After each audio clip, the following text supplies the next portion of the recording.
Pambabastos. Inireklamo ng pambabastos ni actress Rita Daniela si Archie Alemania.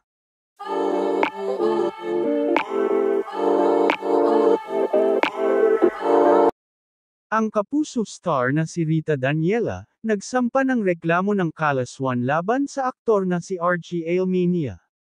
Di umano pinaghahawakan ang maseselang bahagi ng katawan ni Rita habang sila ay pauwi sakay ng van ni Archie. Dumalo sila sa isang party at nag-offer itong si Archie na ihahatid sa bahay si Rita.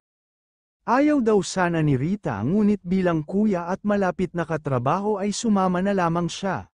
Ngunit nang nasa van sila ay nagsimula ng hipuan ni Archie ang actress. Pababa na sana ng sasakyan ng actress na magpaalam daw itong si Archie na gusting halikan si Rita ngunit tumanji at nagpumiglas ito. Hinalikan at hinawakan di umano ang maseselang bahagi ng actress.